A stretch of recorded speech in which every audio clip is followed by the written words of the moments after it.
Vamos a iniciar, hermanos, nuestra sesión de este día. Bueno, yo de antemano les digo, me siento muy contento conmigo mismo porque las jornadas de Israel las vimos en una sola sesión. Y espero que así continuemos para que podamos ya concluir pronto con este libro que ha resultado ser en lo particular una maravilla.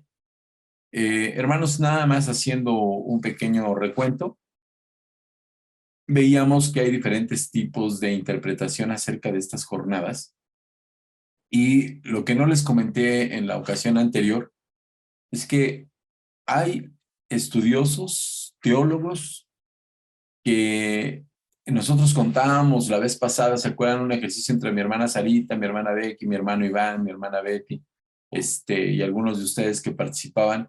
Contábamos 41, 42, 43 y ya no sabíamos si una era así como que una referencia geográfica o era nada más el lugar del campamento, etcétera. Entonces nos hicimos así un poquito bolas y definimos que al final eran 42.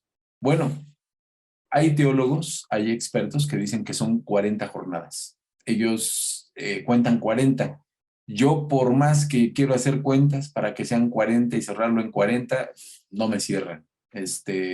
Entonces, ya les compartí unos estudios en donde hablan de las 42 jornadas y dan las justificaciones de esas 42 jornadas de una forma simbólica. Hablan de gematría, hablan de Kabbalah, hablan de muchas cosas alrededor de estas jornadas del pueblo de Israel en el desierto. Dicen que es simbólico, otros dicen que son lugares literales.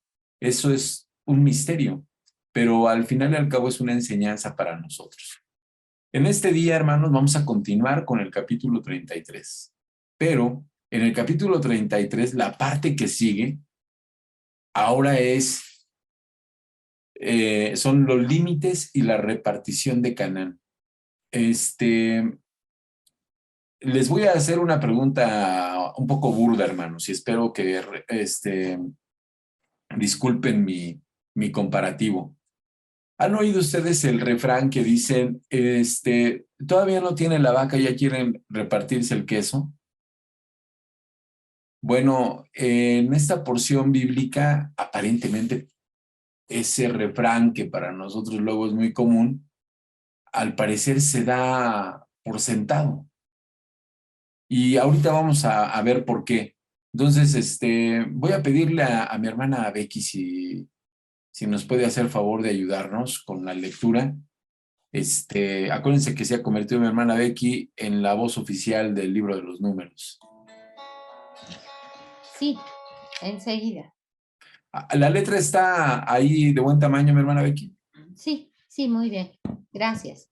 Y habló Jehová a Moisés en los campos de Moab junto al Jordán frente a Jericó, diciendo: Habla a los hijos de Israel y diles: Cuando hayáis pasado el Jordán, entrando en la tierra de Canaán, echaréis de delante de vosotros a todos los moradores del país, y destruiréis todos sus ídolos de piedra y todas sus imágenes de fundición, y destruiréis todos sus lugares altos, y echaréis a los moradores de la tierra, y habitaréis en ella, porque yo os la he dado para que sea vuestra propiedad.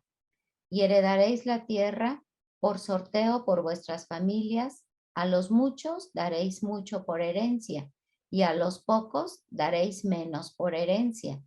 Donde le cayere la suerte, allí la tendrá cada uno. Por las tribus de vuestros padres heredaréis. Y si no echareis a los moradores del país de delante de vosotros, sucederá que los que dejareis de ellos serán por aguijones en vuestros ojos y por espinas en vuestros costados, y os afligirán sobre la tierra en que vosotros habitaréis. Además, haré a vosotros como yo pensé hacerles a ellos. Muchas gracias, mi hermana Becky. Amén. Esta porción que leyó mi hermana Becky, concluye con el capítulo 33.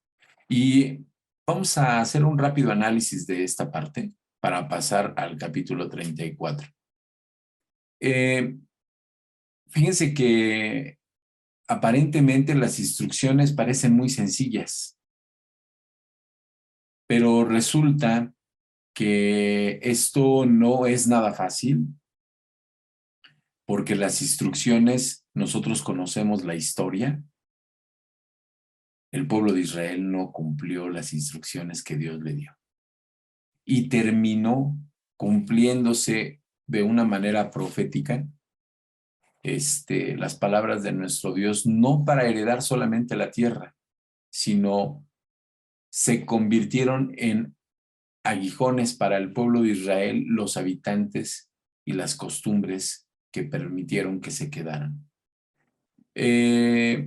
Hay cosas, a mí en lo particular, que nosotros vimos en capítulos anteriores que ya hubo como una ley o como una regla para la repartición de la tierra. No sé si recuerdan, en donde se hablaba que era conforme a cada hombre mayor de 20 años, iba a contar para hacer el tamaño de la repartición, o sea, conforme a su ejército de cada una de las tribus. Y aquí vuelve a reiterar lo mismo, pero antes de que reitere la justicia de la repartición de la tierra por sorteo, se oye un poco raro, ¿verdad? Porque dice, si va a haber sorteo, ¿en dónde está la justicia? Bueno, la justicia viene de Dios, y ahí es donde ese sorteo o esa suerte deja, vamos a decirlo decir de esta forma, deja de ser suerte al azar y se convierte en la suerte o bendición de Dios. Pero primero él dice una instrucción. Le dice a Moisés que hable a los hijos de Israel y les dice que cuando pasen el Jordán, que cuando entren a la tierra de Canaán, van a echar a todos los moradores del país y van a destruir todos sus ídolos de piedra y todas sus imágenes de fundición, y van a destruir todos sus lugares altos, y van a echar a los moradores de la tierra y van a habitar en ella, porque así lo ha dado Jehová, ¿no? Dice, es vuestra propiedad. Y ahí habla ya de la herencia. Hermanos, nosotros hemos hablado muchas veces y hemos predicado, porque yo me incluyo entre ellos, y yo lo he escuchado de muchos de mis hermanos en la iglesia, de que nuestro Dios ha sido fiel siempre, y Él siempre ha cumplido. Quien no ha cumplido ha sido el hombre, y el que ha incurrido en falta ha sido el hombre. Porque vamos a estudiar, yo me imagino que vamos a llegar al libro de Jueces, y después de los jueces, y vamos a ver más adelante. Yo espero que para el 2026 ya tengamos más o menos el libro de Ruth analizándolo, pero vamos bien, yo creo que vamos bien, vamos aprendiendo. Vamos a analizar más adelante, hermanos, cosas que sabemos así como que a grandes rasgos, que no echaron a todos, que algunas imágenes no solamente se quedaron con ellas por codicia, porque unas imágenes de fundición eran de oro y plata, eran metales preciosos, sino que otras las adoraron. De hecho, hay un antecedente en este mismo libro que ya estudiamos, que todavía no habían entrado a la tierra prometida y ya habían cometido pecado de idolatría. ¿Sí lo recuerdan? Con Valpeor. Bueno, eso, hermanos, no va a ser la excepción al entrar a la tierra prometida. Habla de imágenes de fundición y habla de lugares altos. Y dice que va a echar a todos los moradores de esa tierra. Los lugares altos, hermanos, hay diferentes versiones de estos lugares altos. Una de ellas es que son en los montes, son zonas boscosas. Estas zonas boscosas o con árboles, se hacía en ellas, que en los tiempos de Salomón fue muy frecuente, uno de los detalles de acera era de que el tronco no se cortaba. O sea, no de un tronco o de un pedazo de madera se tallaba una imagen de acera, sino que el mismo árbol era tallado en su lugar con la imagen de acera. ¿Sí me explico? O sea, se ocupaba a el árbol como espacio para hacer este ídolo, y alrededor de él habían otros árboles, por eso habla de estos lugares altos en donde se hacían sacrificios, y ya en los tiempos de Salomón eran como una especie de templos o de templecillos en donde había adoración no solamente a Acera, a Baal, a muchos otros dioses que el pueblo pecó y fornicó con idolatría, ¿no? Bueno, aún con todo esto, nuestro Dios cumple su promesa, les permite entrar a Canaán, y no solamente eso, sino que ellos heredan conforme a las suertes de que Él mandó y conforme al número de ellos. Ellos no cumplieron, no echaron a todos los moradores de ese país, pero sí se cumplió lo que Dios dijo. Y les dice, ellos serán por aguijones en vuestros ojos y por espinas en vuestros costados. Hermanos, ¿alguien ha tenido algo que le moleste en el ojo? ¿Alguien le ha pasado eso? Bueno, a alguien de mi familia, en específico la hermana de mi esposa, fuimos a un velorio hace poco, y saliendo de ahí, en el estacionamiento, ella, va por su carro y le cae una astilla de madera en el ojo. Y se empezó a tallar el ojo, y de repente al día siguiente ya el ojo lo tenía muy mal, no se pudo sacar lo que ella no sabía que le había entrado. Va al médico y le dice el doctor, es una astilla doble, está rota y está enterrada en el párpado. Horrible, fue horrible. Hermano, a ella le abrieron el párpado, le cortaron todo el párpado para poder sacar la astilla. Y comenta, ella quedó prácticamente sin ver varios días, como 3 o 4 días. Nosotros estuvimos ahí en su casa, ella le taparon los dos ojos, y nos comentaba que era una experiencia muy, muy desagradable. Y cuando yo leo esto, hermanos, me recuerda la experiencia que vivió mi cuñada, y digo, ¿cómo será esta comparación que hace nuestro Dios y que le dice a Moisés, van a ser como aguijones en vuestros ojos? O sea, sumamente molestos, y prácticamente te van a quitar la vista. ¿Sí me explico, hermanos?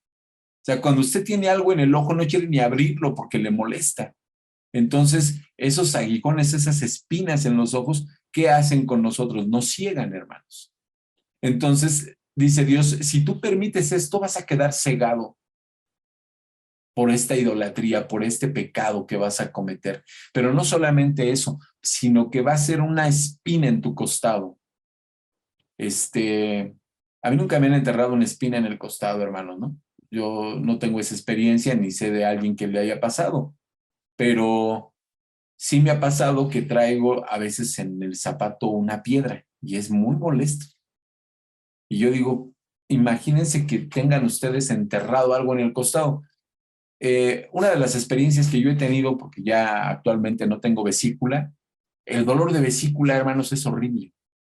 No haya uno cómo acomodarse.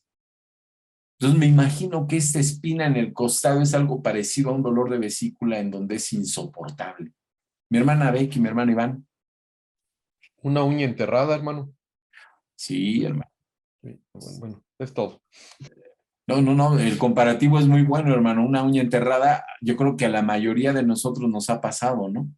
En donde tenemos que ir con un especialista para que nos ayude. Este pueblo permitió que los pueblos que estaban en esos lugares los contaminaran. Y perdón que haga esta expresión, hermanos, y se lo voy a decir y con todo respeto. A veces nosotros, me incluyo en ello, damos por hecho que somos un pueblo escogido, somos diferentes a los demás. De hecho, ocupamos expresiones muy coloquiales de los del mundo. No sé si les ha pasado, ¿no? O han oído esto. Es que yo no soy como los del mundo, ¿no? Yo soy diferente, yo soy escogido. A veces esas expresiones solamente se convierten en expresiones de palabra, pero seguimos haciendo cosas que hace el mundo. ¿Sí me explico? Y cosas muy sutiles. En el grupo de Uno Más para Cristo que su servidor atiende, me preguntaban en diciembre una de las hermanas que está oyendo, oiga, ¿nos puede hablar de la Navidad? ¿Por qué no festejan Navidad? Y hermanos, mi respuesta no con ella, sino con todas las personas que me preguntan eso en esas fechas y que yo sé que ellos lo festejan, es muy, a lo mejor ustedes no van a estar de acuerdo conmigo, pero para mí es muy simple. Les digo, ¿qué les parece si de ese tema hablamos por abril? Porque, pues, si les empiezo a platicar de eso y ustedes tienen costumbres que ya las tienen arraigadas y las hacen, pues les voy a quitar a lo mejor alguna ilusión o se pueden molestar. Y la hermana me dijo, no, hermano, dice, usted dígalo. Entonces hablamos de varios temas, hermanos. Concluimos el domingo pasado, hablamos del nacimiento de Jesús, hablamos de las Saturnalias, hablamos de la adoración al sol, hablamos del árbol de Navidad, hablamos de las posadas, hablamos de los Reyes Magos. Y todo eso, hermanos, es un abanico de costumbres que luego nos permean a nosotros de una manera muy sutil. Tanto, y espero que no sea el caso, de que muchos hermanos en la iglesia dejan de ir en diciembre a la iglesia. Y digo, espero que no sea el caso porque creo que somos personas afianzadas en la fe, ¿no? Pero si es el caso de alguno de nuestros hermanos, esa diferencia, eso que somos escogidos, que somos diferentes, que no somos los del mundo, pierde sentido como lo perdió con el pueblo de Israel y se convierte en una espina en los ojos. Se convierte como un aguijón en los ojos y una espina, una estaca en nuestro costado. Pongo este ejemplo porque es algo que acaba de ocurrirnos, está muy fresco para nosotros las fiestas de Sembrina, y al pueblo de Israel no fue una temporada navideña lo que lo condenó a un castigo divino. Fueron años y años y perdón tras perdón de parte de nuestro Dios por ser idólatra al pueblo de Israel. Es el pecado que Dios más castigó al pueblo de Israel, la idolatría. Entonces, esta porción, hermanos, esta última parte del libro, del capítulo 33, parece ser insignificante, hermanos. Parece ser como si, está diciendo Dios que se repartan la tierra, pero hay mucha profundidad en esto. Y si lo analizamos más a detalle, hermanos, pues nos iríamos a ver toda la idolatría y todo lo que cometieron y también parte de eso, de cómo se repartieron esto y fue cumplido. Pero ya vimos parte con el mapa de la tribu de Manasés. ¿Se acuerdan que hubo una repartición antes del Jordán, de Rubén, de media tribu de Manasés? ¿Y de quién más, hermanos? ¿Quién fue con Rubén a decir, déjanos de este lado porque tenemos mucho ganado? Las mujeres. Las mujeres, ¿no? Gad. Ah, no. Gad. Lo de las mujeres fue antes, hermana Becky. Sí, sí, sí, cómo no. También tenemos esa experiencia que Dios hace justicia a unas hijas que no habían tenido hermanos varones, ¿verdad? Entonces, eso, hermanos, y todo esto que leímos en el capítulo 33, como todo lo que hemos leído, es para nuestra enseñanza. Y debemos apropiárnoslo, ¿eh? Esto a mí me gustaría que nosotros mismos analizáramos nuestra vida más adelante. ¿No hay ningún comentario de esta última parte del capítulo 33, hermanos? ¿O alguna pregunta? Mi hermana Becky, mi hermano Iván. Sí, yo creo, hermano, que este pasaje que estamos leyendo tiene, como usted lo acaba de decir, mucha profundidad. Y lo importante de la escritura que leemos aquí, es cierto que el pueblo de Israel pecó y volvió a pecar, pero como lo importante de los pasajes bíblicos es aplicar la pastoral, pero la pastoral no nada más se refiere al pastor, sino nosotros mismos en la pastoral, en la relectura que hacemos. Muchas cosas hemos dejado nosotros de nuestra antigua vida, nuestra antigua vida, los hemos dejado vivos, ¿sí me explico? No hemos acabado con esos pecados. Y esos pecados nos han traído muchas consecuencias hasta el día de hoy, porque no acabamos con ellos. Por eso dice aquí, y si no echares a los moradores del país de delante de ustedes, sucederá que les dejaréis de ellos y serán por aguijón en vuestros ojos. Y cuando un pecado no lo terminamos nosotros, no lo echamos fuera, viene a ser un aguijón en nuestra vida y viene a ser un estorbo en nuestras vidas. O a lo mejor nos acostumbramos a vivir con él, pero sí nos aflige. Entonces, debemos de hacer una símis. No sé si se presta este pasaje, pero para mí se presta para que hagamos una relectura y una pastoral hacia nosotros mismos, no hacia el hermano de al lado. Pero es muy profundo este mensaje, hermano Abraham, porque esto le causó al pueblo de Israel en su peregrinar muchos problemas. Precisamente por eso se separó el pueblo, por eso estuvo el reino del norte, el reino del sur, por eso surgieron tantas cosas y había un plan de nuestro Dios para todo esto. A mí me duele mucho cuando regresa el pueblo del cautiverio, pero no regresa un pueblo, hermano, quiero decirle, santo, un pueblo entregado al Señor. Ellos tuvieron ciertos destellos y los destellos que tuvieron fue con Esdras, fue con Nehemías, fue con Zorobabel. Y el pueblo se humilló delante del Señor cuando leyeron la ley, cuando encontraron el libro de la ley, muchas cosas. Pero finalmente el pueblo regresa a esos aguijones, a esos pecados. Por eso les comento que esto, por algo Dios quería que quitara a los moradores, que los exterminara. ¿De qué otra forma se puede exterminar el pecado, hermano? ¿De qué otra forma? Y podemos sacar más cosas. Es mi comentario hasta aquí. Muchas gracias, hermano Iván. Mi hermano Adán. ¿Sí se oye? Sí, mi hermano. Bueno, sí, pues sí fue la orden esa, hermano, echar a los moradores de esa tierra y a los vecinos, ponerles límites, ¿sí? Y igual en el sentido que dice mi hermano Iván, coinciden que hay que echar de nosotros todos esos grupos que tenemos, ¿no? Vamos a llamarle amorreos, filisteos, todo eso que Dios dijo, sácalos, ¿no? Y se refiere a eso, o sea, todo eso que nosotros tenemos y que muchas veces convivimos con ellos, eso debe de echarse afuera, ¿no? No es convivir, sino echarlo. Bueno, ya lo dijo mi hermano Iván. Y usted mencionaba, hermano, a lo de afuera ponerles límites, ¿no? Usted mencionaba costumbres, ¿sí? Entonces, a lo de afuera ponle límites. Y esa costumbre, esa fue la orden de Dios. A los moradores sácalos y a tus vecinos, como era Tir y Egipto, ponles límites, ¿no? Y es igual en nuestra vida, ¿no? Ya lo dijo mi hermano Iván, vuelvo a repetir, ya fuera lo que tenemos nosotros, que es los errores, los pecados, y a las costumbres, a lo otro, ponle límites para que no convivas con ellos, ¿no? Gracias.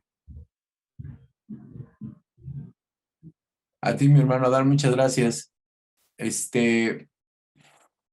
Bueno, lo que dicen mis hermanos, como que redondeándolo un poco, en el Nuevo Testamento hay una porción que a mí en lo particular me impacta mucho. Ahorita no la vamos a analizar, nada más la voy a comentar, en donde nosotros a veces podemos hacer creencias, hablaba ahorita mi hermano Adán, mi hermano Iván, de costumbres. Y tenemos la creencia que de la idolatría es simplemente tener una imagen enfrente y adorarla. Y ya hemos hablado muchas veces que la idolatría es mucho más allá. porque hasta el adulterio, el robar, el hacer muchas cosas que son pecados, el infringir los mandamientos, eso mismo se convierte en idolatría. Entonces, es mucho más profundo de lo que podemos ahorita comentar así a la ligera de esta última parte del capítulo 33. Pero lo que sí es una realidad es que al pueblo de Israel esto se le convirtió en una sentencia. No solamente Dios cumplió la repartición de la tierra, sino también cumplió en que iban a tener estos aguijones en los ojos y esas espinas en sus costados. Y así fue. Fueron afligidos por estos pecados. Hermanos, si no hay algún comentario adicional a esto, vamos a pasar a analizar el capítulo 34. Mi hermana Becky, mi hermano Iván. A mí me llama mucho la atención el verso 56. Además haré a vosotros como yo pensé hacerles a ellos. Entonces es bien importante porque Dios les da una orden muy clara. Y si ellos no acatan lo que Dios quiere, entonces el Señor va a hacer, o nos va a hacer a nosotros también, como había pensado hacerles a las otras personas, ¿no? Entonces esto a mí me dejó pensando mucho y me espanta el pensar nada más en esto, ¿no? Gracias. Hermana Becky, pero no cierres tu micrófono, te quiero hacer dos preguntas. ¿Esto se cumplió? Lo que tú observas o analizas del versículo 56. Sí, sí. ¿Cuántas veces? Todo el tiempo que el pueblo no obedecía a Dios, hasta que Dios dijo, ¿saben qué? Ya, hasta aquí con ustedes, porque ya me cansé de estar una y otra vez. Pero no es que Dios se cansara, sino que el mismo pueblo se alejaba de Dios por su pecado, por su lejanía que ellos tenían, por su concupiscencia, por su avaricia, por todo. Ellos solitos hacían que las cosas malas cayeran sobre ellos. Hermano Abraham, pero aquí pasa algo. La pregunta es, ¿por qué Dios no exterminó a su pueblo? Era muy fácil eso, porque también entra otros conceptos muy claros de Dios. Es un Dios de misericordia y es tardo para la ira nuestro Dios. Y Él siempre está esperando a que el pueblo de Dios se arrepienta. Y estos son puntos donde no nos debemos de confundir la justicia de Dios y la misericordia de Dios. Son puntos que debemos de tener bien claros aquí. Lo que comenta Becky es justicia y lo que les digo yo es misericordia. Por eso no los destruyó. ¿Cuántas veces se repitió? Se repitió tremendamente. Cuando fueron al cautiverio, dice la palabra de Dios ahí en 2 de Crónicas, capítulo 36, que el rey de los caldeos terminó con todos ellos. Hizo una masacre tremenda. Y se llevó y dejó a los pobres de la tierra en Jerusalén y a los acomodados, a los que tenían sabiduría, se los llevó, pero dejó un pueblo destruido. Y entonces Jeremías dice, por las misericordias de Dios, por la misericordia de Dios, no hemos sido destruidos. Consumidos. Consumidos. Pero era un siglo que vivían, ¿no? Ahorita caían, se arrepentían, volvían a estar adelante y todo el tiempo fue así, como lo es con nosotros. Decimos, Señor, he cometido este pecado, perdóname, no lo vuelvo a hacer. Y pasan unos años más o un día más o 3 días y otra vez lo mismo y lo mismo y lo mismo. Y eso fue lo que pasó con el pueblo de Israel. Entonces, estamos en lo mismo. Esperemos en Dios cambiar y ya no ser como el pueblo. El comentario es muy acertado, muy oportuno. Fueron varias veces, pero principalmente la diáspora es un castigo de idolatría. Y eso que Dios les pidió que hicieran con esos moradores, lo hizo con ellos. Y posteriormente, hermanos, yo creo que la sentencia más fuerte fue después del año 70 ya de nuestra era. El pueblo de judío, el pueblo de Israel, dejó de tener nación. Y muchas personas Yo creo que muchas personas a lo largo de la historia pensaban que nunca más iba a volver a tener nación, porque pasaron no 100 años, ni 200, ni un milenio. Pasaron casi 2 milenios para que el pueblo de Israel volviera a formarse como una nación, y lo hizo de una forma, hermanos, milagrosa. Pero precisamente por eso el pueblo de Israel sigue siendo soberbio. Sigue teniendo mucha soberbia. ¿Sí? Se siente el pueblo exclusivo de Dios. Entonces, Dios va enseñando, ¿no? Y va haciendo que su pueblo crezca, pero sí es muy complicado esto que es. En el versículo 56, nada más con ese versículo tenemos mucha profundidad. Mi hermana Becky y mi hermano Iván. Lo que pasa, hermano Abraham, que cuando uno no entiende lo que es misericordia y gracia de nuestro Dios, el ser humano tiende a hacerse soberbio, porque entonces uno comete un pecado, y como hay misericordia y gracia de Dios, entonces a la siguiente dice uno, no pasa nada. Incluso decimos, estoy bien. Y todas estas situaciones pueden pasar. Por eso es muy importante entender lo que es la misericordia, la justicia y la gracia de Dios. Gracias, hermano. A usted, mi hermano Iván. Mi hermana Betty tiene su mano levantada. Hermanos, yo considero que es el pueblo de Dios, pero hasta ahorita yo siento que Dios sí se apartó del pueblo de Israel, ¿sí? ¿Por qué? Lo esparció en todas las naciones, en todas. En cualquier parte donde nosotros vayamos hay judíos. Así sea muy insignificante el país, hay judíos. Yo pienso porque Dios se apartó del pueblo de Israel, porque adoró a dioses ajenos. Y yo creo que eso Dios es muy difícil para Dios, yo creo, eh, sentirse despreciado por su pueblo. Y yo creo que ese es el castigo que Dios tiene para ellos. Dios se apartó de ellos. Sigue su pueblo, sigue siendo su pueblo escogido de Dios, pero ya no tienen a Dios con ellos. Dios no está en su noticia, ¿sí? Dios va a saber el tiempo cuando los va a regresar y va a hacer que ellos vuelvan a Él, pero Él tiene su tiempo y tiene su momento, y yo creo que ahorita no es el momento. Yo pienso que Dios está trabajando en su pueblo de una manera diferente, y yo creo, hermanos, que también nos pasa en la iglesia. Llega un momento en que Dios se aparta de nosotros, ¿sí? Porque dice, ya, basta, sigues en lo mismo y sigues en lo mismo y no entiendes.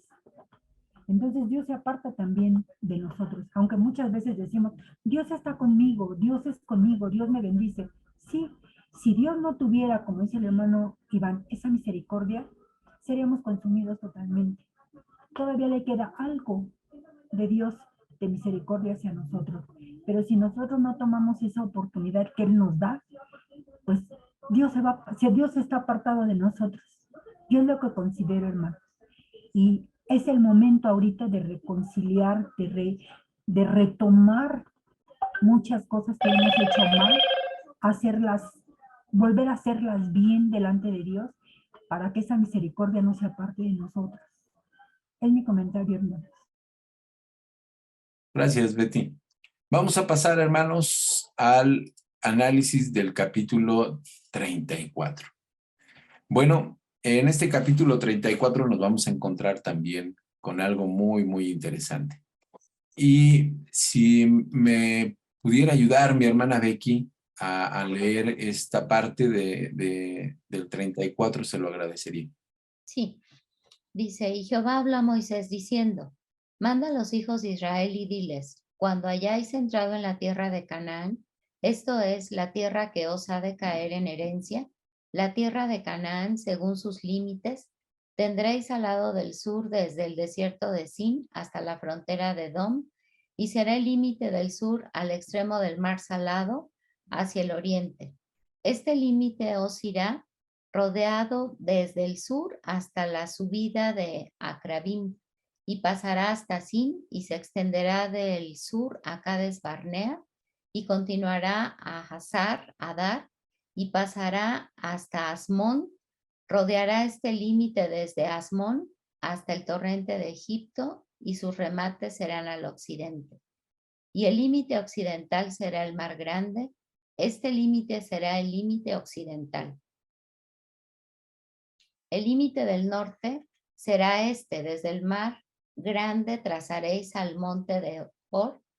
Del monte de Hor trazaréis a la entrada de Amad y seguirá aquel límite hasta Sedad y seguirá este límite hasta Sifrón y terminará a Azar Enán. Este será el límite del norte. Por límite al oriente trazaréis desde Azar Enán hasta Sefam y bajará este límite desde Sefam a Ribla, al oriente de Aín, y descenderá el límite y llegará a la costa del mar de Cineret, al oriente. Después descenderá este límite al Jordán y terminará en el mar Salado. Esta será vuestra tierra por sus límites alrededor.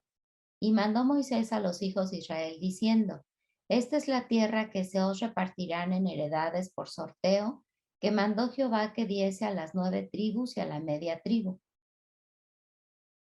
Porque la tribu de los hijos de Rubén según las casas de sus padres, y a la tribu de los hijos de Gad según las casas de sus padres, y la media tribu de Manasés han tomado su heredad. 2 tribus y media tomaron su heredad a este lado del Jordán frente a Jericó al oriente, al nacimiento del sol.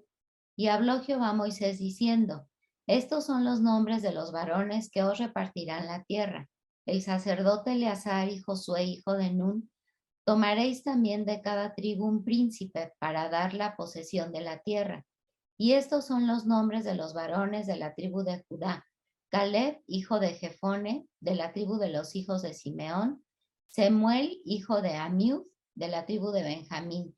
Eliab, hijo de Quislón, de la tribu de los hijos de Dan, el príncipe Buki, hijo de Jogli. De los hijos de José, de la tribu de los hijos de Manasés, el príncipe Haniel, hijo de Efod. Y de la tribu de los hijos de Efraín, el príncipe Kemuel, hijo de Siftán. De la tribu de los hijos de Zabulón, el príncipe de Elisafán, hijo de Parnac. De la tribu de los hijos de Isaacar, el príncipe de Paltiel, hijo de Asán. De la tribu de los hijos de Aser, el príncipe Ayub, hijo de Selomi. Y de la tribu de los hijos de Neftalí, el príncipe Pedael, hijo de Amiud. A estos mandó Jehová que hiciesen la repartición de las heredades a los hijos de Israel en la tierra de Canaán. Amén. Amén. Muchísimas gracias, hermana Becky. Bueno, hermanos, antes de que les proyecte un mapa que quiero que revisen, me gustaría mucho que platicáramos un poquito de lo que entendimos cuando leímos. ¿Alguien de ustedes, cuando se leyeron estos límites, hizo en su mente un mapa de esos límites, hermanos? ¿Alguien pudiera ayudarme comentándome si mentalmente hicieron este mapa de repartición?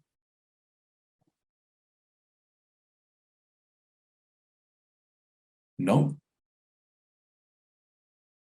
A ver, no quiero enseñar el mapa, o sea, no quiero enseñar la gráfica, porque me gustaría que jugáramos un poquito con nuestra mente. Hablamos del Mar Grande. Bueno, la palabra habla del Mar Grande, esta versión. ¿Me pudiera decir alguien de ustedes qué se le conoce como el Mar Grande en esa zona? Hermano, Sí, aquí hermano. viendo yo un mapa en mi Biblia, dice Mar Mediterráneo. Ok. Mi hermana Sarita ya nos hizo trampa porque dijimos que era mental, pero está bien. Ya lo estaba viendo. El Y mapa. el mar salado viene siendo el Mar Muerto. Ajá. Ok. ¿Y la frontera del sur, hermana Sarita? Del sur,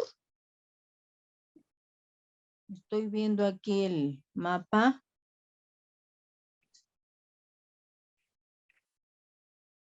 No la veo. No le cuadra por ahí la frontera del sur. No. Sidón, Damasco, Tiro, Aser, Dan. No. ¿No? Y abajo está Edom, Moab. Ok. Es lo que veo. Es lo que alcanza a ver. Ok. Bueno, vamos a pasar esta diapositiva. Gracias, hermana Sarita. Muchas gracias. Vamos a verlo ya gráficamente. El mar grande, aquí lo dice el mapa, es lo que se le conoce actualmente como el mar Mediterráneo, ¿sí? Y fíjense cómo viene hasta esta parte, perdón, se me saltó el mapa, hasta aquí viene este límite, voy a poner un señalador para que lo alcancen a ver. Aquí viene el límite, ¿sí? Pero el límite es aquí. Y luego baja y hace esta curva, hermanos. Por supuesto, esto es una representación de esta repartición. ¿Y por qué les digo hasta aquí? Este es el mar de Galilea. Esto que está aquí, este puntito chiquito, este es el mar de Galilea y ahí lo habla, pero en ese tiempo era conocido de otra forma. Aquí está el mar de Kireb, perdón, estoy equivocado. Este es el mar de Galilea, ¿sí? Esto, hermanos, esta es la frontera y el río Jordán es frontera, ¿sí? Hasta el mar Muerto, el mar Salado. Y de aquí se viene la frontera hacia abajo y aquí está Cádiz por esta parte, ¿sí? Hasta que la frontera occidental, que es el mar Grande, ¿sí? Esto era la repartición de la tierra prometida. Esto que está aquí, lo que les estoy señalando aquí con el láser eso no estaba en la tierra prometida, hermanos. Eso, no era parte de la promesa. Solamente del río Jordán para acá. Cuando estuvieron aquí acampando en esta parte de aquí los hijos de Israel, Rubén y Gad le piden a Moisés que se puedan quedar de este lado. Y acuérdense que en uno de los capítulos que analizamos, ellos les dice Moisés, es que si ustedes se quedan de este lado no van a querer ir a la batalla con sus hermanos.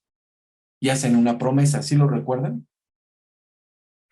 La tierra prometida al principio solamente era del Jordán para acá. Y de esta parte de aquí hacia abajo. Cosa curiosa, cuando Manasés o la media tribu de Manasés se queda con esta parte, incluye el monte Hermón. Aquí está el monte Hermón. Voy a regresarme un poquito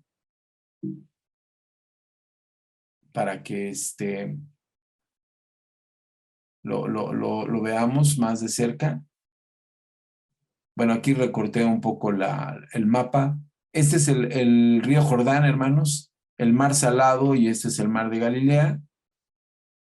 Todas las tribus iban a estar originalmente de este lado, pero después del mar Salado para acá, Rubén se queda con esta propiedad, Gad con esta y Manasés, la media tribu de Manasés con esta. Y Manasés todavía, la otra media tribu, toma este territorio dentro de la tierra prometida. ¿Qué sucede, hermanos? Dios cumplió su promesa equivocadamente o aceptó las condiciones por parte de unas de las tribus para repartirse la tribu donde ya habían peleado, hermanos.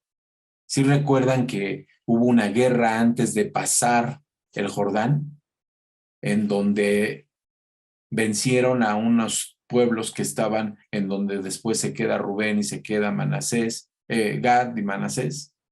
Entonces ellos dicen, pues, nuestros ganados, el pretexto era de que eran personas de mucho ganado y las tierras les ayudaban para su labor o su desempeño, ¿no? Su actividad. Voy a volver a compartir la presentación.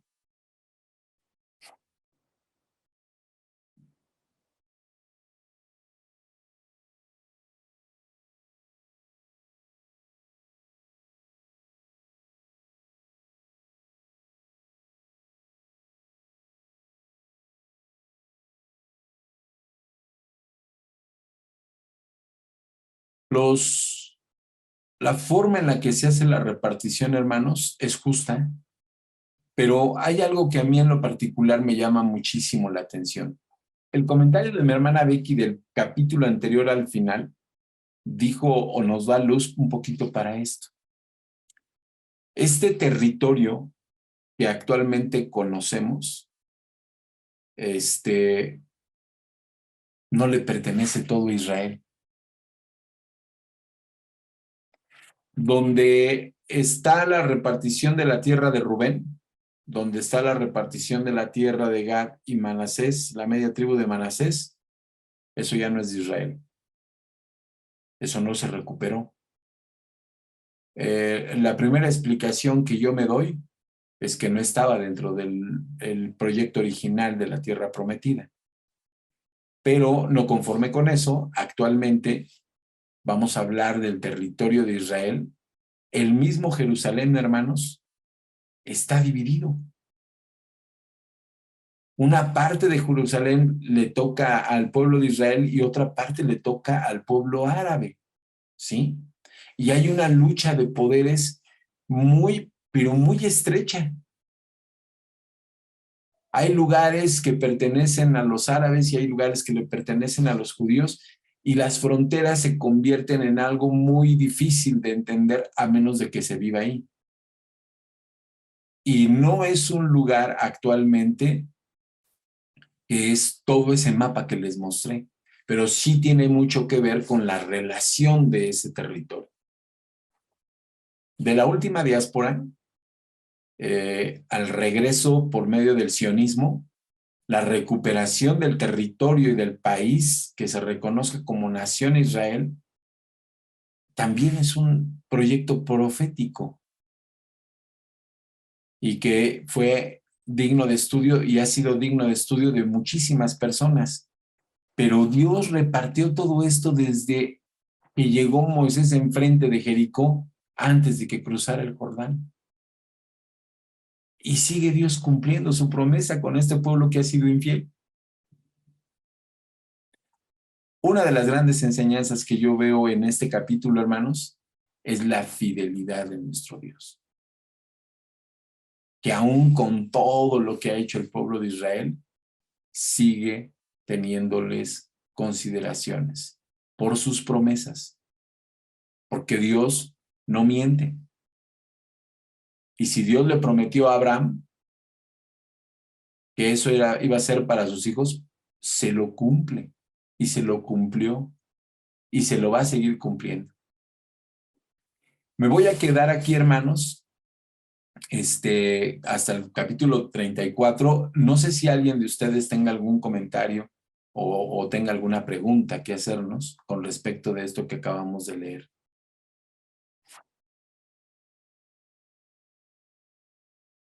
¿No, hermanos? Vamos a pasar al capítulo 35. Y en el capítulo 35 nos vamos a encontrar con cosas muy, muy, muy interesantes. Capítulo 35, lo primero que dice este capítulo, hermanos, es algo que nosotros nos podemos pensar que hay contradicción, pero no la hay. Se supone, en teoría, que la tribu de Leví no tiene herencia. Y aquí el título dice la herencia de los levitas. Vamos a analizar de qué está hablando, ¿sí? Mi hermana Becky, ¿nos puedes ayudar, por favor? Hermano, Abraham, Sí. tengo una duda. Aquí viendo los mapas, Sí. veo que dice Filistea, Ajá. Gaza, Ascalón, Asdod. y me viene a la mente la Franja de Gaza, que es lo que está en pleito hasta ahorita Sí. con los árabes y los del pueblo de Israel. ¿Esa Franja de Gaza nunca perteneció a la tierra prometida? Sí, sí, ¿Verdad hermana. que sí? Sí, sí, nada más que ahorita no está conquistada de nuevo. De Ujú. hecho, hay conflicto. Les voy a platicar algo ahorita que mi hermana Sarita hizo este comentario. Les voy a comentar algo que puede sonar un poco absurdo o que no lo vamos a entender tan fácilmente. Jerusalén, ¿sí? Ustedes ubiquen un poco en su mente Jerusalén porque no tengo ahorita imágenes del mapa de Jerusalén, de la Jerusalén antigua y de la Jerusalén nueva. Lo podríamos ver en Google, en el satélite, pero nos llevaría un poquito de tiempo. Pero ya háganlo mental. La ciudad de Jerusalén está dividida en dos partes. Y la zona de la Jerusalén antigua, estoy hablando de la vieja Jerusalén. Esa vieja Jerusalén, hermanos, arriba del templo de Salomón, o de lo que eran las ruinas del templo de Salomón, se construyó ay, se me fue ahorita el nombre. Mezquita. Mezquita, gracias, hermana Sarita, la mezquita de Omar, ¿sí? Un príncipe ahí construyó una mezquita enorme. Es una mezquita que tiene una bóveda que se ve a lo lejos, es enorme. Y lo único con lo que se quedó el pueblo de Israel como reliquia arqueológica de esa construcción es lo que se conoce actualmente como el Muro de los Lamentos.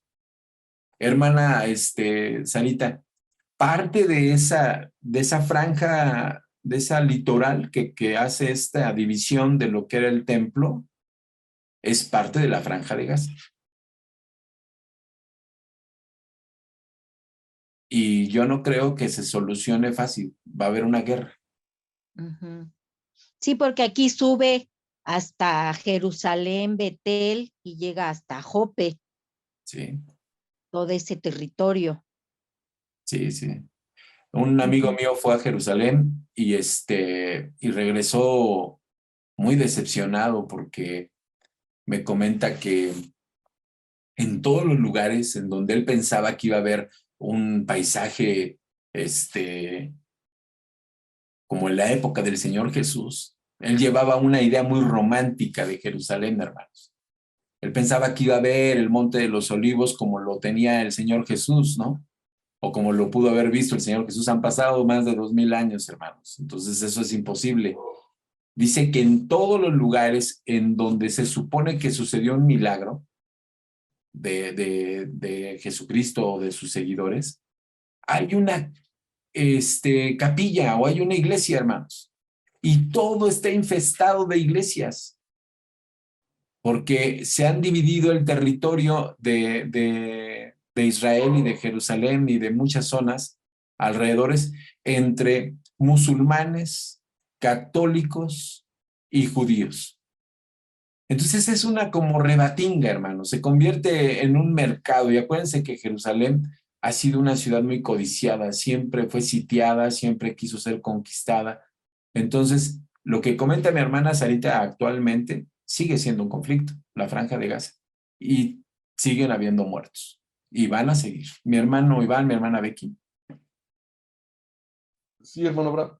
¿Me permite compartir, hermano? Nada más para enseñar un mapa.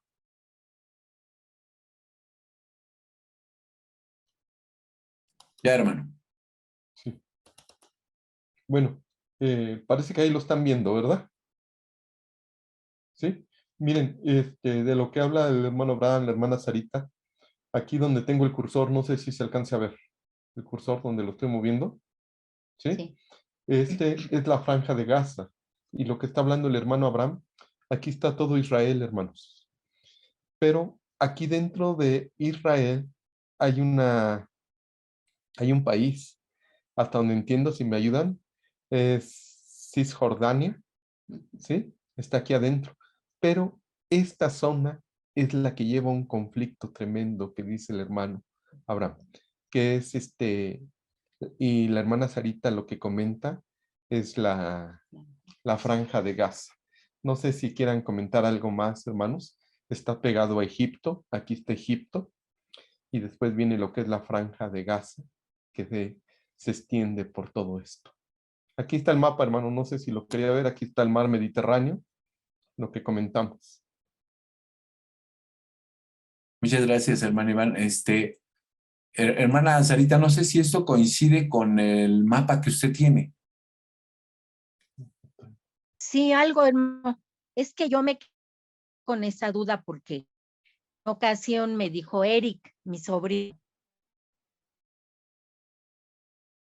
de repente se volvió musulmán y los árabes. Es que los canijos judíos les quieren quitar y yo ¿cómo va a ser su tierra si esa era parte de la tierra prometida? Entonces aquí viendo esto dije, ¿no estaría yo diciéndole eso? Y nunca fui parte de la tierra prometida. Ah, ok. No, sí, esto entra en la parte de la tierra prometida, hermana. Bueno, con la ubicación que nos da ahorita mi hermano Iván, hermana Sarita, esto, como usted lo leyó, era lo que antes era parte del territorio de los filisteos. Sí, aquí dice Filistea. Pero es un buen conflicto, hermana Sarita, Ujú. hasta la fecha. Sí, sí, sí, están en pleito por esa zona. Ujú. Pero esa zona le pertenece a Israel, hermanos, Sí, ¿verdad? cuando Dios lo dispersa, pues todo eso se queda ahí y ellos lo invadieron, ¿no? Los árabes y los jordanios, como Sí, pienso yo, ¿no? sí, pero Como de quedó acuerdo, todo eso, los invadieron. sí, hermana Sarita, yo pienso que de acuerdo a lo que acaba de leer mi hermano Abraham del capítulo 34, todo esto es Ujú, parte de Israel, ujú, ¿sí? Todo esto. sí, Pero finalmente, como comentamos en los últimos versículos, el mismo pecado que tuvo el pueblo hizo que ya no tomaran estas tierras o que se las quitaran. ujú. Sí, Se entonces no supieron- estoy tan equivocada, ¿no? No, hermana, no Cuando para le nada. dije que era prometida. No, está Ujú. en lo correcto, hermana Sarita. Sí, esa es mi duda. Gracias, hermano. No, ¿de Era qué, mi hermana duda, Sarita? gracias. De hecho, el comentario que hizo mi hermana Sarita fue muy correcto. Eso pertenece a la promesa de la tierra que Dios le hizo a Israel. Y, y ahorita sigue en conflicto, ¿no? Pero hermanos, recuerden que eso es lo que les comentaba hace rato.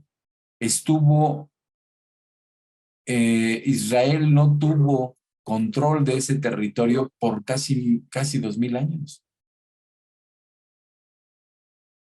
Casi 1900 años estuvo totalmente alejado de ese espacio, ¿no? No tenía manera de regresar hasta 1914 se concluye eso y va a ser hasta mediados del siglo pasado cuando retoma después de la Segunda Guerra Mundial ese territorio y no lo retoma así como que por la paz, hermano. Llegó y hubo guerra inmediatamente, si lo recuerdan. Eso es así digno de un estudio, hermanos, todavía. La guerra de los 7 días, no sé si han oído hablar de eso. Entonces, es muy interesante. Pero, bueno, no sé si alguien más tenga algún comentario, voy a pasar al... Hermano Abraham, por Sí, último, permítame nada más compartir esto que tenía la hermana Sarita, disculpen las imágenes que salen ahí. Lo que pasa es que aquí donde tengo el cursor, no viene aquí está Gaza, ¿sí? Donde tengo el cursor, no lo puedo hacer ya más grande, pero aquí está Gaza. Y todo esto es la franja de Gaza, lo que comenta la hermana Sarita, que en su Biblia viene como los filisteos, y lo que usted está comentando también, hermano. ¿Sí? Nada más que este es un mapa bíblico de la época cuando se repartió la tierra, ¿sí? Pero ya en nuestros tiempos es el que enseñamos hace un momento. Nada más, hermano, como comentario. muchas gracias, hermano Iván. De hecho, hermanos, yo estaba en un error. Cuando les comenté del templo, no tiene nada que ver con la franja de Gaza. Yo me equivoqué. La parte del templo está ubicado con lo que dice mi hermano Iván en el mapa, es Cisjordania, no con la franja de Gaza. Ahí yo me equivoqué de mapa, ahora sí que me ubiqué, ¿no? Pero, sí, mi hermana Mimi Orduño.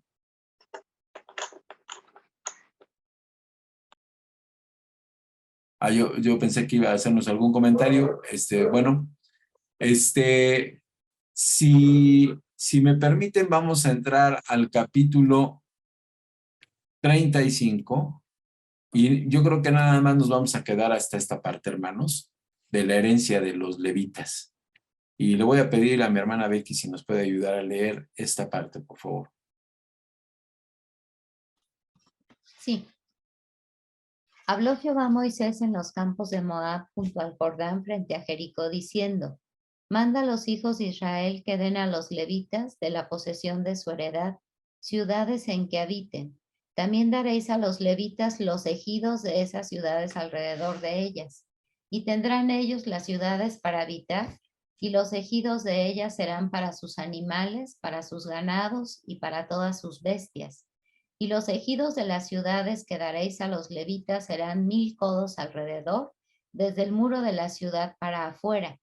Luego mediréis fuera de la ciudad al lado del oriente 2000 codos, al lado del sur 2000 codos, al lado del occidente 2000 codos, y al lado del norte 2000 codos, y la ciudad estará en medio. Esto tendrán por los ejidos de las ciudades, y de las ciudades que daréis a los levitas, 6 ciudades serán de refugio, las cuales daréis para que el homicida se refugie allá, y además de estas daréis 42 ciudades.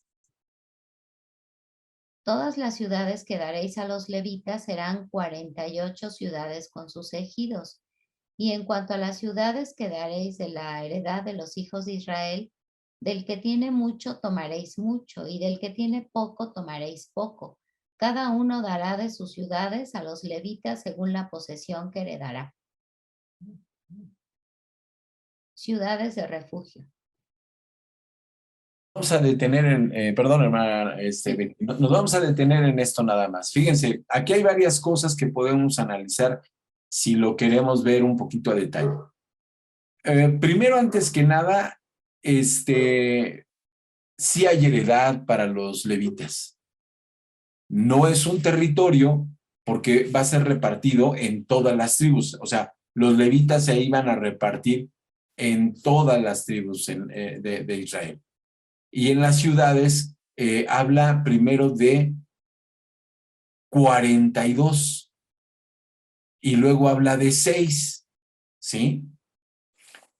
Primero, esas 42 ciudades que se le dan a los levitas tienen una coincidencia, algunos estudiosos así lo ven, con las jornadas que describe el capítulo 33. ¿Sí ven esta coincidencia, hermanos?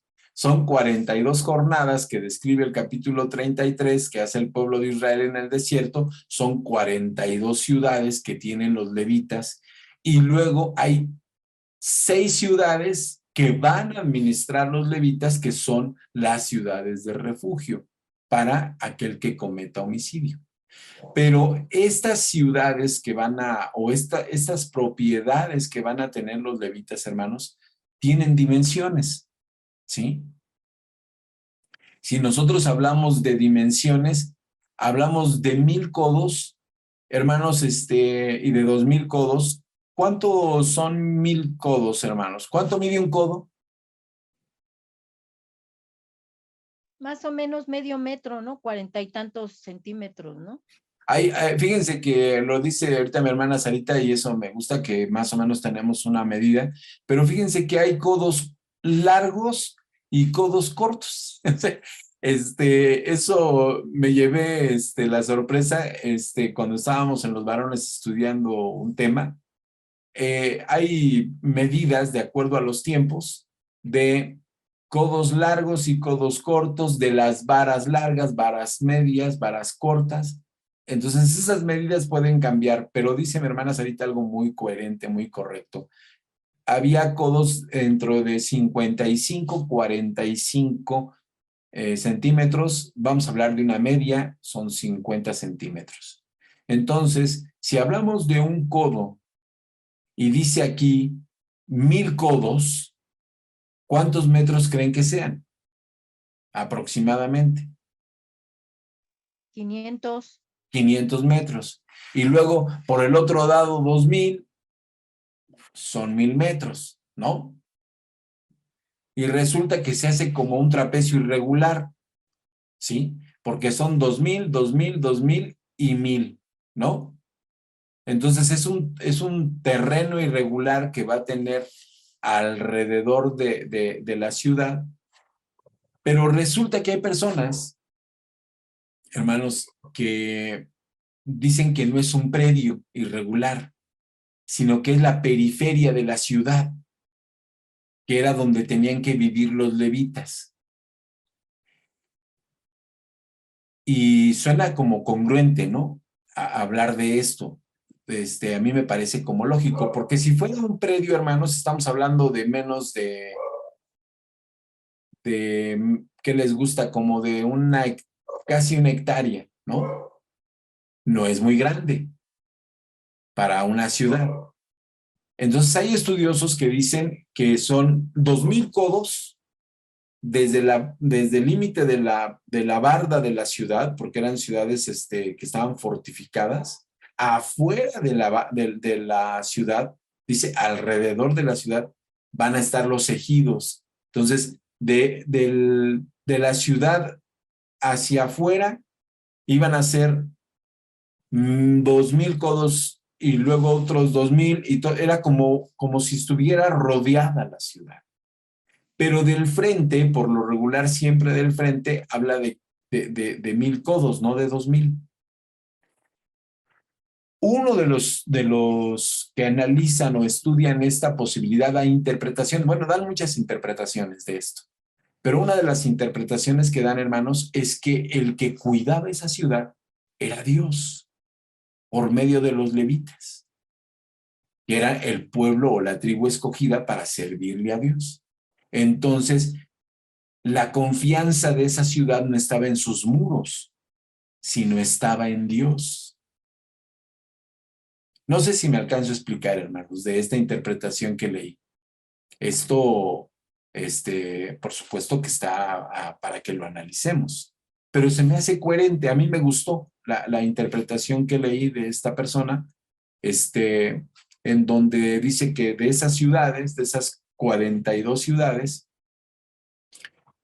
iba a haber estos ejidos alrededor de los muros de las ciudades. Y se oye, al menos a mi parecer, se oye, hablando espiritualmente, lógico, ¿no? No sé si alguno de ustedes tenga algún comentario con respecto a esto o crea que estamos equivocados, porque también se vale, ¿no? A lo mejor si es un terreno de 1 hectárea o de 3/4 de hectárea, no sé cuánto nos dé, pero puede ser, ¿no? También. ¿Nadie tiene algún comentario, hermanos, de esto?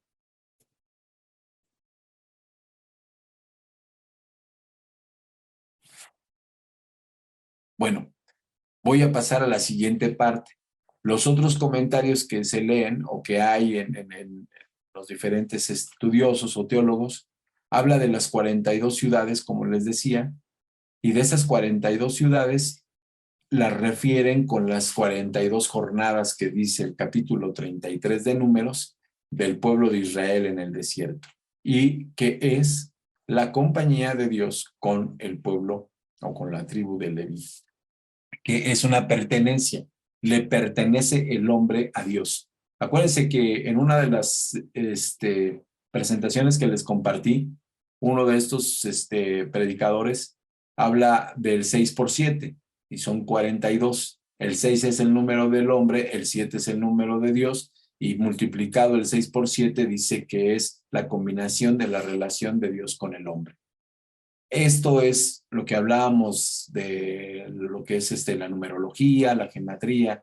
Entonces, hay personas que coinciden, que hacen esas coincidencias, dicen, así como caminó Dios en el desierto con el pueblo de Israel, Dios está con los levitas, que es el remanente escogido de Dios, y son 42 ciudades.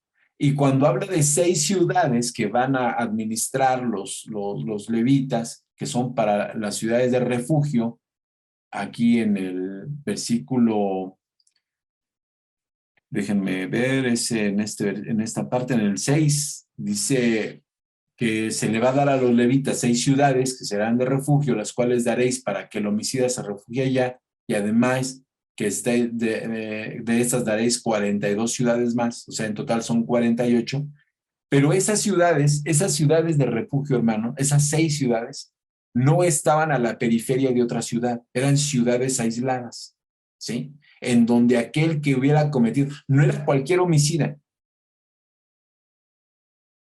era aquel que había cometido un pecado o había matado a alguien por error, ¿sí? Sí han oído hablar de esto en la parte de la ley, ¿no? O sea, no era de que, yo maté a mi hermano como Caín, ¿no? Vamos a suponer que Caín hubiera estado en la época de la repartición y en esas, dice, maté a mi hermano, me voy corriendo rápido a la ciudad de refugio para que ya no me maten, porque para eso servían, eran refugios. Y era para que se hiciera un juicio, hermanos, ¿no? Un juicio delante de los sacerdotes y delante de Dios para ver hasta dónde la persona había sido por error o había sido intencional. Lo que dicen es un asesinato con alevosía, premeditación y ventaja, ¿no? Entonces eso ya es homicidio. Acá ese homicida que es por accidente, va y se refugia en estas ciudades. Pero no estaban a la periferia de una ciudad, estaban aisladas. Son 6 ciudades y los estudiosos de esto, o algunos teólogos, dicen que son 6 porque es el número del hombre, ¿sí? Vamos a pasar a la siguiente parte, que es del 7 al 8. Son 48 ciudades con sus ejidos, y en cuanto a las ciudades quedaréis a la heredad de los hijos de Israel, del que tiene mucho tomaréis mucho, y del que tiene poco tomaréis poco. Cada uno dará de sus ciudades a los levitas según la posesión que heredarán. Ahora, hermanos, les hago una pregunta a ustedes. ¿Por qué los levitas confundieron su labor con el pueblo y empezaron a hostigar o a presionar al pueblo con tributos que no eran los correctos? Hablo, por ejemplo, de lo que el Señor Jesús llegó a mencionar en algún momento, en donde decía, ustedes diezman la menta y el comino. Había una herencia y no estaban desamparados los levitas. ¿Por qué los levitas se confunden y pierden el piso en este rubro, ¿no? En este tenor de que Dios los tenía protegidos? ¿Qué creen que sucedió con ellos?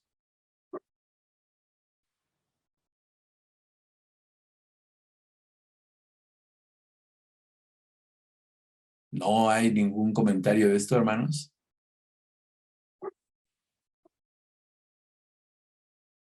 Bueno, les voy a decir 2 comentarios que encontré. El primero es muy fuerte porque habla de que es corrupción, 100% corrupción, y dejaron de ser hombres de Dios y se convirtieron en hombres que procuraron su vientre. Y esto es un ejemplo que ponen en esta referencia, son los hijos de Elí, en donde en la época de los jueces, estos sacerdotes tomaban la porción más grande para ellos, el gancho del que se habla en el sacerdocio, la porción que le tocaba a Dios ya no se la daban y ellos agarraban una porción mayor de lo sacrificado, ¿no? Y agarraban lo mejor para ellos, ¿no? Ya era lo mejor para ellos de por sí, o sea, de todo lo sacrificado ellos iban a quedar con parte y no era despreciable esa parte. Pero la codicia del hombre hace que esto se corrompa. Esa es una de las versiones. La otra versión, hermanos, es todavía un poco más fuerte.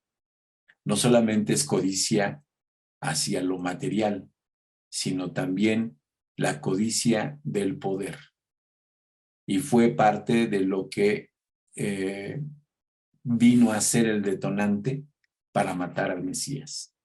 El que se sintieron amenazados, que iban a perder todo el poder que tenían los sacerdotes, recibiendo al Mesías, si lo reconocían al Señor Jesús, su sacerdocio ya no era válido.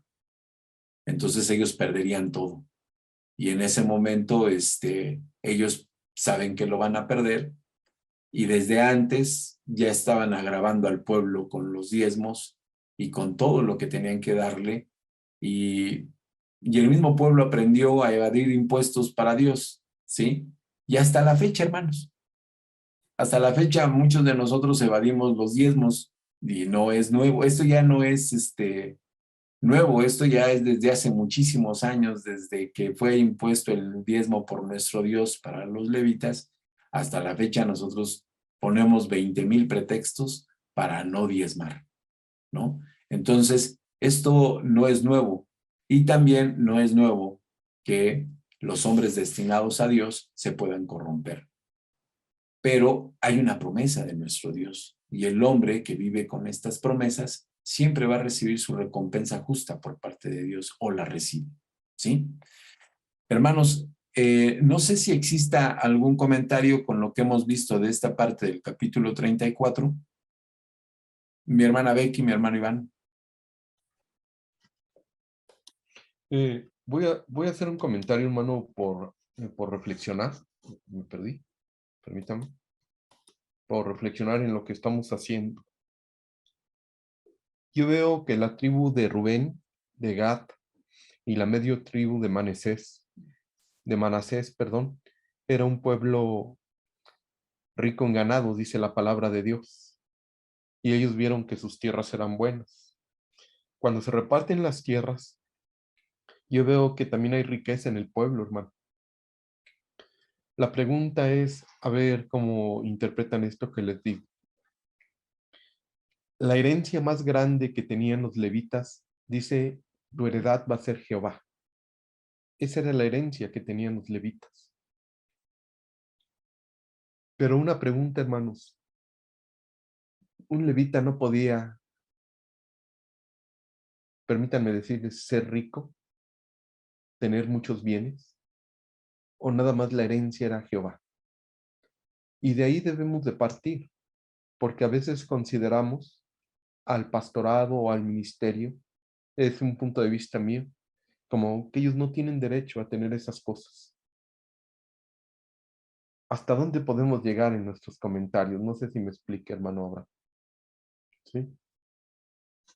Claro que si hay mal interpretado hoy en día algunas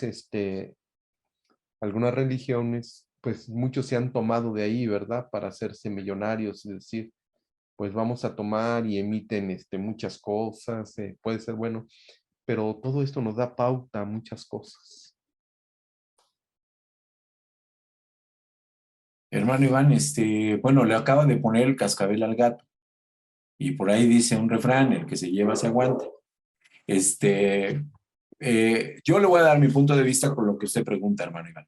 Yo creo que el sacerdocio fue una tribu muy rica, inmensamente rica, por el tema de los diezmos y las ofrendas del pueblo. Y hubo etapas en donde yo creo que tenían excesivamente riqueza los sacerdotes. En la época de Salomón, si hacemos un poquito de referencia, el tema de los sacerdotes fueron hombres muy privilegiados. Tuvieron un lugar que era contemplado, el templo de Salomón era contemplado como una maravilla. De hecho, tenía visitantes de otros lugares que iban exclusivamente a ver el templo de Salomón. Y sus sacerdotes estaban vestidos impecables y aparte llenos de riqueza, ¿no? Entonces, la pobreza, yo creo que nosotros hemos malentendido la parte de la pobreza con Dios, ¿no? Pero también el hombre, al tener mucho, pues quiere más. Y quiere más. Miren, les voy a poner algo que ahorita con lo que comenta mi hermano Iván de que se ha malinterpretado eso. Estaba yo en una casa viendo un canal que se llama Enlace. Y esta persona que estaba viendo este canal estaba muy entretenida viendo una predicación que en lo particular a mí no me gustó, pero pues hay que respetar las ideas y los gustos de las demás personas, ¿no? Entonces me decía, ahorita viene el momento del diezmo, ¿no? Pero me lo decía la persona que estaba en casa, ¿no?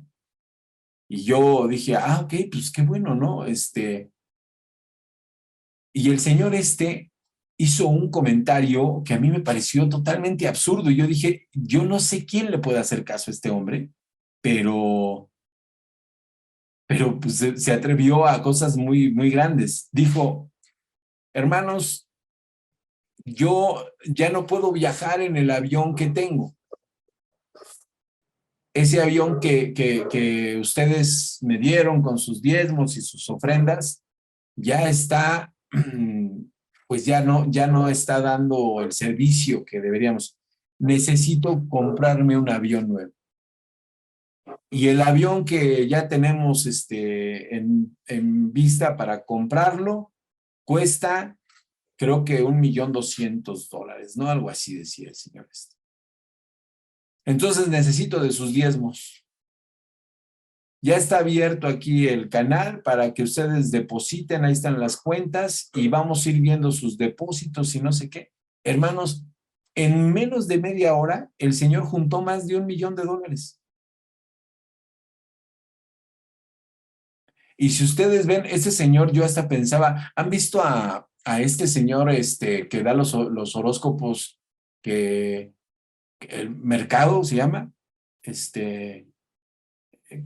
un señor que se viste como, perdón, Mercado. Walter Mercado. Pero él ya se murió. Ya O sea, él murió. ya se murió. Ya se murió el señor ¿no? De los horóscopos. Sí, ya tiene muchos años que murió.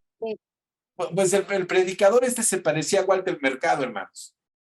Entonces, cuando yo lo vi, yo dije, qué bárbaro, este señor está pidiendo algo que no le van a dar. Bueno, por el morbo, y perdón ahí, ese es morbo de mi parte, me quedé ahí viendo a ver a qué hora decía que se había juntado el dinero, ¿no? Y yo dije, no, en mi iglesia juntamos 30,000 pesos para unas escaleras, pero en 2 cultos, ¿no? No va a juntar $1,000,000 en una sentada, en una exhibición. Hermanos, juntó más de 1,200,000 y dijo, ya gracias a ustedes y tengo más para esparcir el evangelio, ya vamos a comprar el avión. Se compró un avión nuevo. Después le pregunté a esta persona en cuestión que estuve en su casa y le digo, oiga, ¿y sí se compró el avión? Sí, dice, está viajando, está predicando por todo el mundo. Bueno, yo lo veía con miras así como hasta, como si el señor fuera hasta como homosexual, porque estaba pintado, o sea, yo me imagino por el tema de las cámaras, del canal, maquillado, muy arreglado, con unas joyas, muy, muy excéntrico el señor Entonces, hermanos, a veces se toma como negocio. Y lo que dice mi hermano Iván es muy cierto, a veces se corrompen las cosas, ¿no? Y se pueden prestar para mal. Y por eso muchas personas no confían ya en las palabras de muchas iglesias o de muchas denominaciones porque lo ven como un gran negocio. Mi hermano Iván, ya me va a regañar por lo que dije, mi hermano Iván. No, te voy a regañar yo. No, no es cierto. Lo que estoy pensando es que los levitas quizá nunca entendieron que ellos tenían la mejor herencia. Y yo creo que todos los cristianos, cuando perdemos de vista la herencia que Dios nos ha dado, nos perdemos. Nos perdemos como ellos se perdieron. Porque entonces empieza a surgir la carnalidad. Y eso fue lo que surgió en ellos. Precisamente por eso el Señor Jesús los criticaba, ¿no? Hagan lo que ellos hacen, pero hagan lo que ellos dicen, pero no hagan lo que ellos hacen, ¿no? Porque estaban perdidos en su carnalidad, en la codicia, en la avaricia, porque olvidaron la mejor herencia, que era Jehová. Gracias. Gracias, mi hermana Becky. Bueno, yo por último, hermano, les comento esto. Nosotros podemos justificarnos de 20,000 formas y podemos interpretar la Biblia de 40,000 maneras para no diezmar y para no ofrendar. Pero les voy a decir algo que en lo particular así lo pienso. Creo que el diezmo actualmente se convierte en algo mínimo que tenemos que dar de lo que Dios nos da. Porque si nos vamos al Nuevo Testamento, pues tendríamos que dar todo lo que tenemos. Y así obró la iglesia primitiva, y si la enseñanza para nosotros ya no es el antiguo pacto, sino el nuevo pacto, pues no tenemos que dar el diezmo, tenemos que dar todo. Entonces, matemáticamente y financieramente yo hago cuentas, hermanos, que me conviene a mí, carnalmente, como dice mi hermana Becky, ¿no? Dar todo lo que tengo o doy el diezmo. Ahí se los dejo de tarea, hermanos. A lo mejor algunos de ustedes no van a coincidir conmigo, pero como sugerencia, yo los invito a que diezmen, porque financieramente es más conveniente para nosotros, por todos lados. Yo no sé si alguien tenga algún comentario o quiera hacer una pregunta. Mi hermana Betty.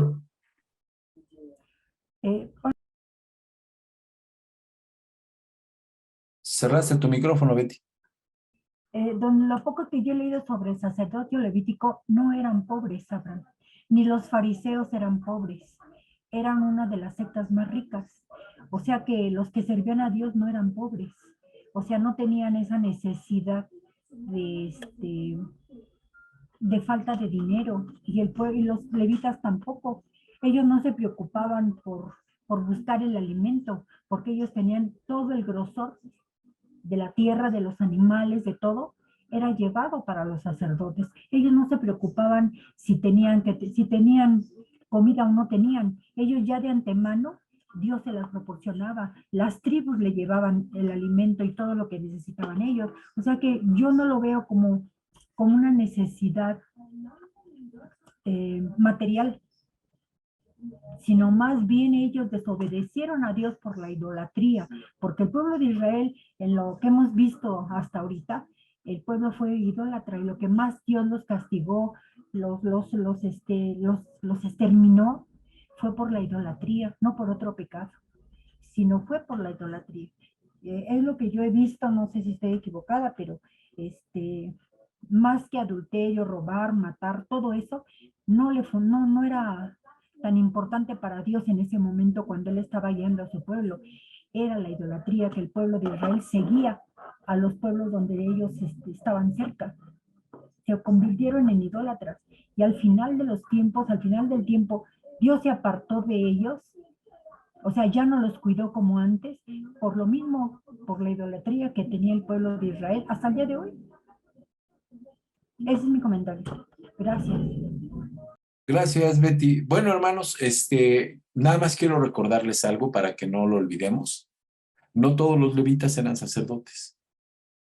¿Sí lo recuerdan?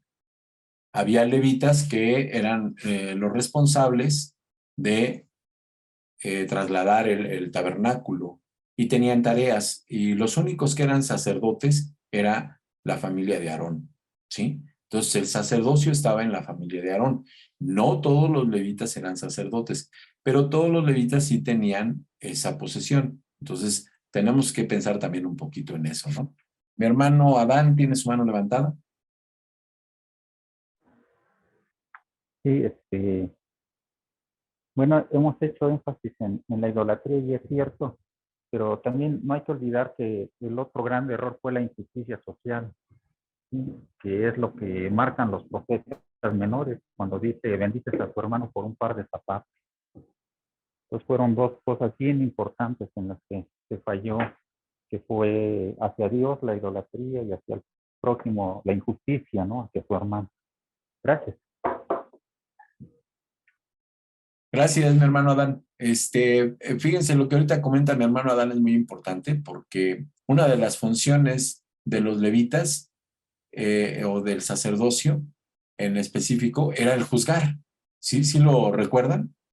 Entonces, eso también, como lo comenta mi hermano Adán, que es muy importante, se convierte en injusticia, ¿no? No solamente el tema del diezmo ni de estas cosas, sino de las cargas que ellos ponían sobre el pueblo, ¿no? Se hicieron injustas. Entonces, si no hay un comentario adicional, hermanos, o alguna pregunta al respecto, yo hasta aquí me quedo en este día.